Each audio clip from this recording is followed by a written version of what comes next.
అందరికీ నమస్కారం.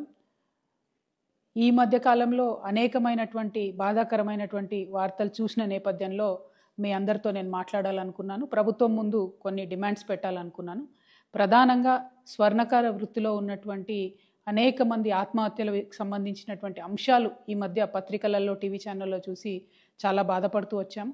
వాస్తవానికి విశ్వకర్మలందరూ వారి చేతి వృత్తులన్నీ కూడా తెలంగాణకే కాదు యావత్ భారతదేశానికి ఊపిరిపోసినటువంటి వృత్తి పనులు ఇవన్నీ కూడా. అవన్నీ నెమ్మదిగా కార్పొరేట్ సంస్థలు వచ్చిన తర్వాత మరి మరుగున పడుతూ వచ్చినటువంటి విషయం మనందరం కూడా గమనిస్తున్నాము.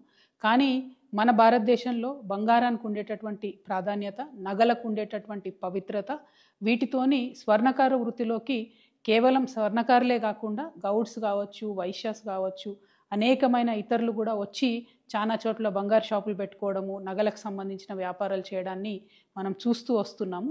అయితే పెద్ద పెద్ద సంస్థలు, మలబార్ లాంటి సంస్థలు, ఇంకోటి పెద్ద పెద్ద సంస్థలు వచ్చినటువంటి నేపథ్యంలో, రెడీమేడ్ షాపులు వచ్చినటువంటి నేపథ్యంలో స్వర్ణకారులకు వారి జీవనము నడవడమే ఇబ్బందిగా జరుగుతున్నటువంటి పరిస్థితిని కూడా మనం గమనిస్తున్నాం.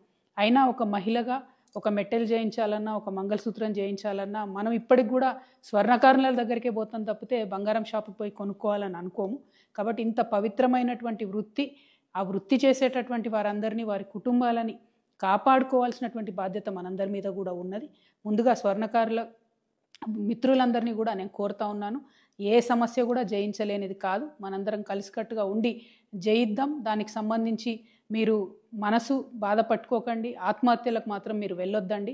సైనైడే ఇవాళ పెరగన్నమయ్యేటటువంటి పరిస్థితి మరి స్వర్ణకారుల విషయంలో జరుగుతున్నది. చాలా బాధాకరంగా ఉన్నది.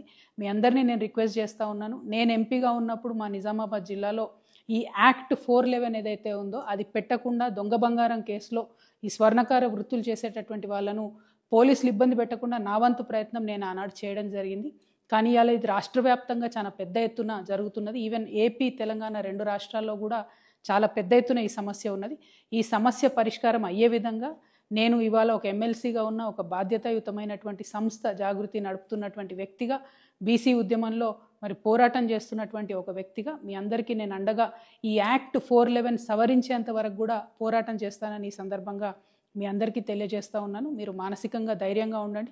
ఎట్ ద సేమ్ టైం నేను ప్రభుత్వాన్ని కూడా డిమాండ్ చేస్తూ ఉన్నాను, పోలీసులు తమ పని సులువు చేసుకోవడానికి దొంగ కన్నా ముఖ్యంగా వెళ్ళి స్వర్ణకారులను పట్టుకోవడం జరుగుతూ ఉన్నది. ఇది వారి ఆత్మగౌరవానికి సంబంధించినటువంటి అంశం, వారి కుటుంబ భద్రతకు సంబంధించినటువంటి అంశం.